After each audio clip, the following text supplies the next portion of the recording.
Coucou tout le monde, aujourd'hui on se retrouve pour une nouvelle vidéo pour un bilan du mois de février en 2020.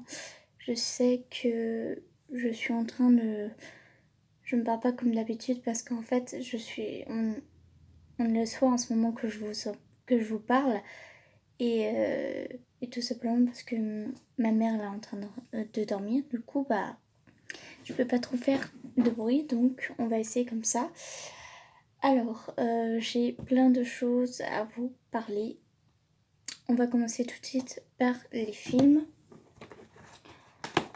et surtout des DVD. Alors, je vais commencer par Vampire Diaries Love Sucks. L'intégrale de la saison 4, je viens de la finir à l'instant. Qu'est-ce que je pourrais vous parler de cette saison cette série incroyable. Cette saison est incroyable aussi. C'est là où c'est un peu plus croustillant et on apprend plein de choses. On découvre aussi plein d'autres personnages, plein de nouveaux personnages qui sont géniaux et c'est génial. Franchement, j'adore. Dans les personnages dedans, j'adore Catherine. Ça, c'est sûr, elle est géniale cette fille. C'est vraiment une badass comme fille. Aussi, j'aime bien aussi Klaus. Je sais que c'est un méchant, mais l'immortalité, c'est... En plus, c'est un immortel, un hybride. Génial. Et ce que j'aime bien aussi dans les couples, c'est Damon et Elena. Mais ça s'écorce un tout petit peu dans la saison 5. Je suis en train de regarder. Vraiment, c'est vraiment dommage que je regarde. En ce moment, saison 5, c'est un peu corsé entre les couples. Mais ce que j'adore aussi dans les couples, c'est Stephen et Caroline. Voilà, tout simplement, que c'est en train de se former petit à petit. Voilà. Donc, dire de plus. Voilà. Voilà pour cette série qui est incroyable. J'ai aussi regardé, en ce moment, j'ai fini la saison 3, non, la saison 2 et la saison 1 de Merlin, que je n'ai jamais vue. Ne me jugez pas, elle est vraiment très vieille cette série, mais tellement bien que dans la saison 3, on découvre enfin le véritable visage de Morgane. Et voilà, que dire de plus? Rien du tout. J'ai aussi mis la série Victoria de Jenna Coleman, la saison 1, de l'épisode 1 à l'épisode 8, dans ce bilan. Tout simplement parce que en fait, ça m'a pas trop plu. Mais pourtant, c'est hyper princière. C'est génial, franchement. J'adore. Pourquoi j'adore? Parce que tout simplement, c'est dans l'époque de 1837, ça. Et ça parle de la reine Victoria qui s'installe à Buckingham Palace, qui vient de perdre son père. Donc elle est obligée d'être une reine. Elle n'a pas le choix, c'est son destin. Et en fait, ce qui est bizarre, ce qui est très très très triste dans cette série, c'est que on la juge par son âge, on la juge par sa taille, alors qu'ils la connaissent même pas. Ils disent qu'elle sera jamais reine, alors qu'ils la connaissent pas, donc c'est assez triste. J'ai pas fini en entier, mais c'est intéressant. J'ai pas pu suivre, mais vraiment, j'aime pas du tout. Mais si vous connaissez Victoria, dites-moi dans les commentaires si vous aimez, si vous connaissez, qu'est-ce que vous en pensez. Voilà, ça m'intéresserait ce que vous en pensez. Et peut-être un jour, je regarderai Victoria, série. Voilà, je recommencerai à regarder. Alors, donc, le premier film japonais, parce que j'en ai plusieurs, c'est Le vent se lève. Alors, je le mets dans cette partie DVD qui sont finis, mais en fait il n'est pas totalement fini. Il n'est pas du tout fini d'ailleurs. Je le mets parce que tout simplement, ça m'intéresse pas. Clairement, ça m'intéresse pas. Parce que c'est par rapport aux époques 1927 qui découvrent les avions, les premiers avions, les premiers hélicoptères. Enfin, vraiment, j'aime pas cette époque. Mais ouais, c'est pas ce que j'adore. Et j'ai pas du tout aimé parce que tout simplement, bah, c'est pas mon univers. Enfin, j'adore les films japonais. Mais par contre, celui-ci, dès le début, ça m'a pas... Non, ça m'a pas vraiment conquise. Ensuite, un film que j'adore, Fait malgré lui, qui est vraiment génial.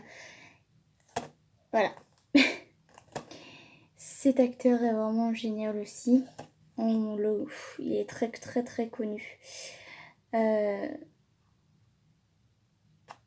Dwayne Johnson, qui est vraiment génial.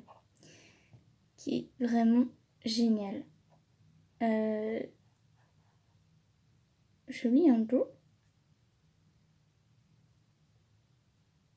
Oui, bref. Donc, je viens de voir les acteurs. Donc, cet acteur est vraiment génial. C'est vraiment un film féerique pour tous les enfants et tous les adultes. Même les adultes, ils peuvent le regarder. C'est vraiment un film pour faire croire, pour donner de l'espoir aux gens, de croire en la magie et surtout au fait des dents, qui est une légende pour d'autres. Et en fait, ça apprend que c'est vraiment génial. Un univers que je connaissais d'ailleurs déjà. Ce film, je connaissais déjà, mais vraiment, je regarderai encore et encore. C'est vraiment génial. Il y a une actrice que j'adore dedans, c'est Julie Andrews, qui est vraiment géniale. Elle a aussi été dans un film qui m'a plu aussi, qui est Princesse malgré elle et Un mariage de princesse. Alors ça c'est vraiment le plus génial au monde des films. Alors pour vous résumer, tout simplement, c'est une fille qui apprend que, en fait, au décès de son père, elle apprend que c'est l'unique héritière de la famille royale. Et donc, Julie Andrews, qui joue sa grand-mère, est une reine, la reine de Génovia. Et en fait, elle part rencontrer sa petite fille, qu'il n'a jamais vue, qu'il n'a jamais connue, et elle va lui faire apprendre comment devenir princesse, en fait, tout simplement. Et franchement, j'adore. C'est féerique, c'est même un mariage de princesse génial. Trop génial. Trop génial. Donc ensuite, je vous en parle maintenant parce que après je vais oublier. Et j'ai aussi regardé un film japonais qui est génial. Ça faisait longtemps que je n'avais pas regardé. C'est Kiki la petite sorcière, qui est un des films japonais génial du monde entier. Ah là là, qu'est-ce que c'est beau comme film. C'est tout simplement une petite sorcière qui apprend tout simplement la vie, qui travaille. C'est beau quoi, c'est beau. En plus les musiques, les couleurs, l'ambiance, tout. C'est vraiment génial. Donc, le prochain film japonais, c'est Le Château ambulant. C'est l'un de mes favoris. Quand je dis favori, c'est vraiment l'un de mes favoris. Parce qu'en fait, c'est le même créateur, le même dessinateur, Hayao Miyazaki. Voilà. C'est celui qui a fait le film Mon voisin Totoro, qui est vraiment génial aussi, que j'adore. Ça, je me rappelle très bien. C'est le premier film japonais que j'ai regardé. Et il était en cassette. Et oui. C'est vraiment féerique. J'adore cette histoire magnifique, féerique encore une fois. Et cette histoire aussi. Mais c'est l'un de mes préférés. Il y a aussi l'un de films aussi japonais qui est génial aussi. C'est Le voyage de Chihiro. si vous connaissez pas ces films, je vous le conseille. Le château ambulant, l'ambiance, les personnages, les couleurs, l'histoire, c'est génial. Vraiment génial. Le château ambulant, c'est l'un de mes préférés. Mon voisin Totoro. Alors avant, mon voisin Totoro, c'était mon préféré. Maintenant, mon préféré, c'est Le Voyage de Chihiro, Le Château ambulant et Mon voisin Totoro. Voilà mon top 3. Enfin bref, c'est vraiment génial de regarder les films japonais comme ça. Et pendant qu'on y est, j'ai encore un film japonais qui est pas du tout du même créateur, qui s'appelle Piano Forest. Celui-là, je l'ai regardé en entier, comme cela, parce que ça m'a vraiment plu. L'histoire était pas mal. L'histoire était pas mal, mais c'est pas un coup de cœur. Enfin, j'aime bien, mais c'est pas un coup de cœur, vraiment.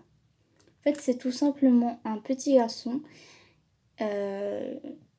qui emménage dans la ville, qui est nouveau et qui découvre un petit garçon. Je sais plus comment il s'appelle. Kai. Voilà, Kai, qui lui dit qu'il y a un piano dans la forêt et il lui fait découvrir le piano. Et Kai joue avec le piano, mais personne ne peut le faire à part lui. Et c'est ça que je trouve magnifique dans ce film, que les musiques est vraiment liées à Mozart et Beethoven. Et aussi les grands classiques. Et vraiment magnifique. Magnifique. Rien à dire, en plus c'est drôle. Donc voilà, je vous le conseille. Voilà pour les films japonais, j'ai fini. Donc, un de mes préférés, quand je dis préféré, c'est vraiment préféré de mes films Disney, ou plutôt mes films hors Disney. Enfin, c'est films Disney, mais c'est pas vraiment dans les classiques.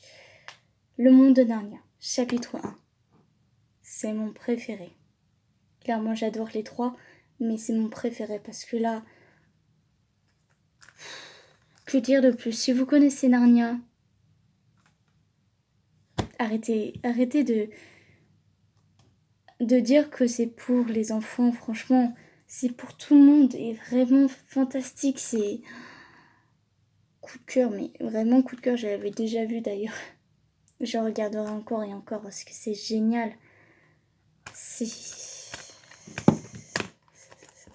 Et quand je regarde Narnia, je me dis, mais si seulement Narnia existait vraiment. En plus, il y a toutes sortes de créatures dedans. Il y a un lion qui parle, il y a des animaux qui parlent, il y a des faunes, des centaures, des sagittaires. Vraiment, c'est génial. Très, très génial. Beaucoup. Ensuite, un autre film que j'ai découvert, mais je pense que j'ai déjà vu. À un moment, je l'ai déjà vu. C'est Jack et la mécanique du cœur. Alors, que dire de ce film qui m'a vraiment touchée à un point que je l'ai regardé en entier. Alors au début, je me suis dit, ouais, c'est très bizarre. Un garçon qui a un cœur, une horloge à la place du cœur.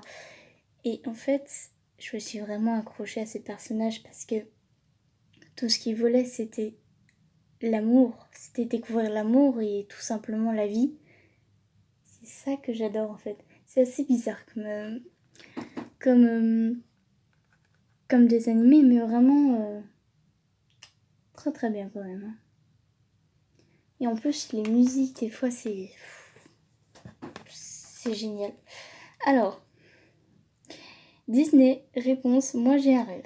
Voilà. C'est tout dit. Alors, si vous savez pas, mais le Disney préféré, ma princesse préférée, c'est Réponse. Et tous les films que j'ai regardés de Réponse, je regarderai bien sûr celui-là.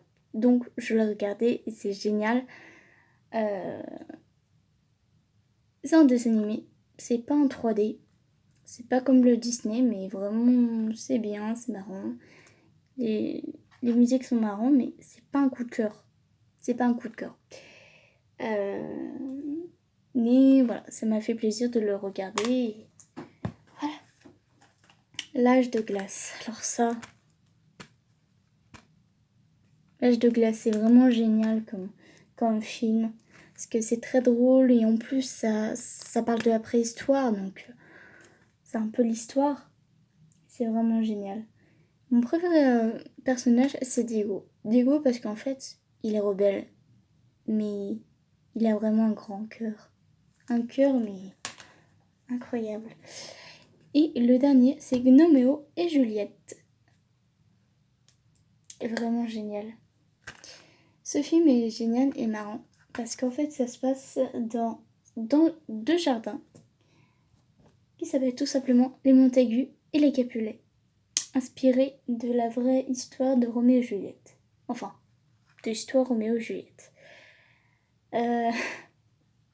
Tout simplement, c'est des nains de jardin qui sont ennemis. Et bien sûr, Gnoméo et Juliette, ils vont se rencontrer tout simplement. Et c'est différent de l'histoire. Vraiment différent. C'est drôle en plus. Et c'est très très différent de la vraie histoire. Donc, je vous conseille. C'est un film pour enfants. Et c'est aussi un film pour adultes. Ça peut être les deux parce que c'est pas troublant. Et voilà, tout simplement. Enfin, on va parler des films. On a parlé des films, maintenant on va parler des livres. Alors, je vais commencer par les mangas. Alors, je suis en train de suivre une saga de manga. Je sais pas s'il y a tome 4 par contre. Donc, deux tomes que j'ai fini il y a l'instant. Je suis tellement accro dedans. Timeless Romance et... Bah oui, Timeless Romance. Désolée pour mon anglais, il est pas vraiment bien. Le 2 et le 3 qui est génial, tout simplement. Je vous en ai déjà parlé de cette histoire qui est vraiment assez différente de ceux que j'ai lus. Hein. Et vraiment, il y a toujours de la romance, donc c'est ce que j'adore dans les mangas. Je ne sais pas s'il y aura le tome 4, mais oui, j'ai très très hâte. Sinon, je vous en parlerai. Sinon, je vous en parlerai de ce manga, ce que j'en ai pensé comme d'habitude. Voilà, tout simplement. Et Twin on Island 8, tome 8, donc je vous le mets dans cette vidéo. Parce qu'en fait, je ne l'ai pas fini et je l'ai déjà lu. Voilà, tout simplement. Donc, que dire de plus j'adore encore ce manga et j'attends le tome 9. Et oui, parce que ce n'est pas fini. J'espère que c'est pas fini d'ailleurs. Mais vraiment génial aussi. Alors, une BD. C'est pas souvent que je vous montre les BD, mais là, ça fait très très longtemps. Alors, La Rose écarlate, c'est une des BD que j'adore. Qui est du tome 11. Tu m'as ouvert les yeux, qui est génial. Voilà, j'ai très très hâte de savoir la suite. C'est vraiment génial cette bande dessinée, pardon. Trop bien, trop bien. Et enfin, le dernier livre, c'est un roman qui est génial. Alors, si vous ne connaissez pas cet auteur, Amanda Hawking, de mon sang. Moi aussi, je ne connaissais pas cet auteur, mais vraiment génial. En fait, tout simplement, c'est l'histoire d'Alice qui rencontre un garçon qui s'appelle Jack. Et en fait, tout simplement, il a un secret à cacher. Et elle va tomber amoureuse. C'est pas un spoil, hein, c'est écrit dans le résumé. Amoureuse de son frère qui s'appelle Peter. Et qui la déteste. Mais que, voilà, tout simplement, ça va changer. Mais vraiment génial, quoi. J'ai vraiment très hâte de savoir la suite. Vraiment. Parce que là, je me suis vraiment accrochée à ce livre. Vraiment génial. C'est trop génial. Donc je vous lis le résumé. Attaquée à la sortie d'un club, Alice est sauvée par l'excentrique et sexy Jack. Il suffira d'une discussion pour qu'elle ait envie d'en apprendre plus à son sujet. Puis la jeune femme fait la connaissance du ténébreux Peter, le frère de Jack. Il la déteste et c'est évident. Et pourtant, elle ne peut s'empêcher de succomber à son charme. Tiraillée entre ces deux hommes qui cachent un sombre secret, Alice devra faire le choix le plus terrible de son existence, l'amour ou son sang. Donc, voilà, tout simplement, c'est résumé. Mais c'est vraiment génial. C'est génial. De mon sang. Je connaissais pas ce livre et quand je l'ai vu sur la FNAC, je me suis dit, ça va me plaire, ça va me plaire. Alors, ne me jugez pas, moi je dis Jack, je ne dis pas Jacques. Parce que Jack, je trouve ça plus joli que Jacques. Mais voilà, j'ai l'habitude de dire Jack au mieux de Jacques. Je suis comme ça. Donc, j'espère que ça vous a plu pour la première partie. Je vous retrouve très bientôt pour une nouvelle vidéo. Bye tout le monde.